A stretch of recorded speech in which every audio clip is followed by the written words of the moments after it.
जीत fix. अगर तुम हर minute हर घड़ी किसी ऐसे इंसान के बारे में सोचते रहते हो जिसको शायद तुम्हारा दिल तोड़ने में, तुम्हें इग्नोर करने में या तुम्हें झूठा साबित करने में मजा आता है, तो अभी इसी वक्त अपने आप से 2 प्रश्न पूछना। पहला ये कि उस इंसान के बारे में इतना सोचने का टाइम आया कहां से तुम्हारे पास, और दूसरा ये कि अब से तुम इस टाइम का क्या करने वाले हो। पहले प्रश्न का जवाब मैं तुम्हें दूंगा और दूसरे का तुम अपने अंदर ढूंढोगे।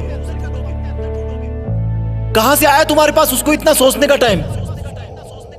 तुमने लगभग सब जगह का टाइम मार दिया सिर्फ उस एक इंसान के लिए। अब तुम्हारे दोस्त तुम्हें पहले वाला दोस्त नहीं मानते क्योंकि तुमने अपने इतने सारे दोस्तों का टाइम भी उसको दे दिया है। अब तुम अपने शरीर पर ध्यान भी नहीं देते क्योंकि वो टाइम भी तुमने उसको दे दिया है। ना तुम समय पर नहाते हो, ना समय पर खाते हो, ना डेली एक्सरसाइज करते हो, ना जिम जाते हो, ना टाइम पर सोते हो, ना कोई ख्वाब भी रोते हो। क्या हालत बना रखी है तुमने अपनी।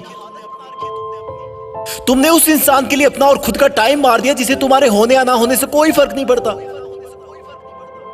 तुम्हारी माँ कितना सोचती है तुम्हारे बारे में कि अब ये गुमसुम क्यों है जबकि इसकी कोई अभी एग्जाम भी नहीं है। सोच सोच के थक गई है वो, क्योंकि तुमने अपनी माँ से बात करना बंद कर दिया है। माँ से बात करने का टाइम भी मार दिया तुमने बहुत सपने देखे थे कि लाइफ में ये करूंगा वो करूंगा, लेकिन तुमने वो सपने भी मार दिए क्योंकि जिस टाइम में तुम सपने देखा करते थे वो टाइम भी तुमने उसको दे दिया। तुम पहले कॉमेडी मूवी देखना पसंद करते थे लेकिन अब सिर्फ सैड सॉन्ग सुनकर रोते रहते हो। तुमने अपने मूड को खुश करने वाली कॉमेडी मूवीज को देखने का टाइम भी उसको दे दिया। तुमने अपना, अपने दोस्तों का, अपने सपनों का, अपनी मेहनत का, अपने माँ बाप का पूरा टाइम उसी एक इंसान को दे दिया जो तेरे बारे में शायद सुनना भी ना पसंद करता हो। क्यों रखा तुमने अपने आप को इतना फ्री। क्यों नहीं दिखी तुझे अपने आप में खुशी। अरे इस समंदर में बहुत सारे पत्थर है, तुम सिर्फ एक के लिए क्यों रुक गए। तेरा सपना तो नाम कमाना था ना, तेरा सपना तो लग्जरी लाइफ जीने का था ना। क्या तू उस एक इंसान के लिए अपने माँ बाप की आंखों की चमक को बुझा सकता है जिन्होंने अब तक कितना सब्र बांध के रखा कि तू उनका नाम रोशन करेगा, उनको दुनिया घुमाएगा।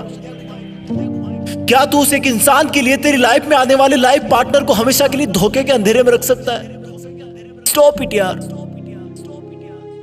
मत कर ऐसा।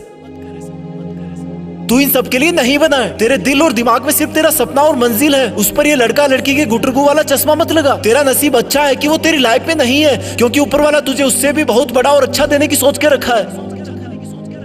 और फिर एक दिन जब तू जिंदगी की आखिरी स्टेज से बेस्ट इन लाइफ का अवार्ड लेकर नीचे उतरेगा ना, तब भीड़ में से सबसे पहले जो लोग तेरा वेलकम करने के लिए आगे आएंगे वो तेरे माँ बाप होंगे, फिर तेरे दोस्त होंगे, तेरे भाई बहन होंगे, तेरे परिवार होगा। थोड़ी दूर और भीड़ में चलेगा तो तू पाएगा कि वहां पर तेरे साथ काम करने वाले इंसान होंगे। वो गरीब बच्चे होंगे जो तेरे किताबों और कॉपियां देने की वजह से आज सफल हो गए।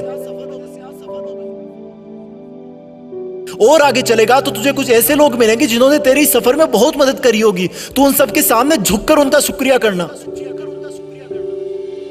और आगे चलेगा तो फिर अनजान लोगों की भीड़ शुरू हो जाएगी। उसी भीड़ में कहीं थोड़ा सा आगे जाकर वो इंसान मिलेगा जिसको तुम कभी पूरा टाइम सोचा करते थे, जिसकी याद तुम्हें हर वक्त रुलाया करती थी, जिस इंसान ने तुम्हें नीचा दिखाकर, नालायक बताकर ठुकरा दिया था, जिसके तुम्हारी जिंदगी से जाने के बाद तुम बहुत रोए थे, जिससे तुमने बात करने के लिए, देखने के लिए कितनी मन्नतें मांगी थी, रिक्वेस्ट करी थी। वो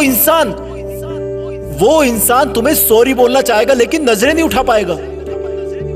उसको अपनी गलती का बहुत भयंकर एहसास होगा क्योंकि उसने तुम्हें समझने में बहुत बड़ी गलती करी थी।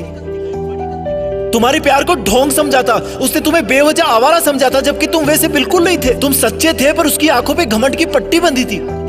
वो इंसान तो भीड़ में बहुत रो रहा होगा लेकिन तुम उसके कंधे पर हाथ रखकर उसको माफ कर देना और बोलना कि थैंक्स यार, अगर उस दिन तूने मेरा दिल ना तोड़ा होता ना तो आज मैं भी तुम्हारी तरह इसी भीड़ में खड़ा होता। आज जिंदगी की आखिरी स्टेज से बेस्ट इन लाइफ का अवार्ड लेकर कोई और नीचे उतर रहा होता। और फिर तुम अपने उस दिन के डिसीजन पर गर्व करना कि अच्छा हुआ जो मैंने उस दिन इस इंसान के बारे में सोचना बंद कर दिया।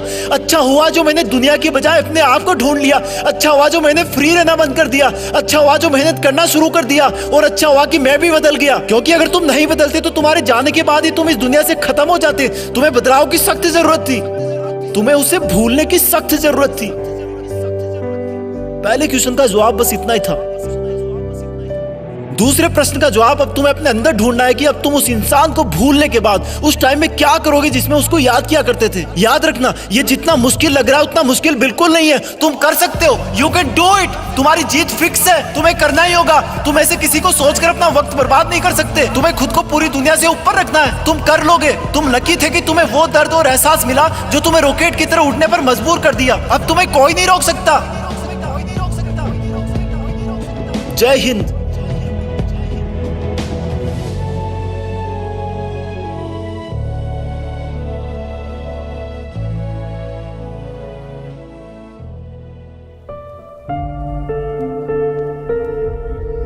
जीत फिक्स।